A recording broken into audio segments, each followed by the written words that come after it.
Stefano Cera e sono il presidente della delegazione del Lazio dell'Associazione Italiana Formatori. La parola sentiero mi fa venire in mente il percorso.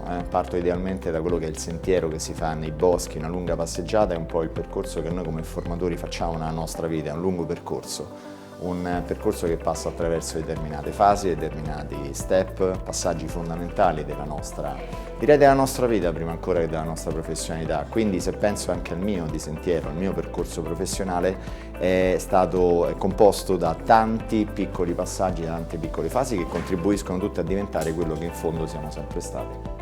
La consapevolezza è fondamentale, talmente fondamentale che durante le mie attività in aula io propongo sempre un'esercitazione, percorsi sulla comunicazione, sull'empowerment, sulla leadership, che riguarda la finestra di Giovali. Ne ho parlato anche ieri in un'attività di aula, ritengo che sia molto importante per acquisire degli strumenti e anche per conoscersi un po' meglio rispetto a quello che noi siamo e che noi sappiamo di noi stessi rispetto a quelli che gli altri sanno di noi e che in qualche modo ci possono restituire attraverso degli appositi feedback. Credo che quello sia uno strumento davvero molto importante che possa permettere di acquisire anche la nostra e di farci crescere la nostra consapevolezza personale e professionale. L'associazione AIF rappresenta un passaggio fondamentale nell'alleanza. Alleanza è inteso come collaborazione, come lavoro di gruppo, come sinergia. Ecco, diciamo che il lavoro come il nostro, che è un lavoro da formatori, quindi dove c'è una forte individualità, attraverso la partecipazione all'associazione permette proprio di costruire delle alleanze che fanno bene non soltanto all'aspetto professionale, ma fanno bene soprattutto, anzi direi prima ancora,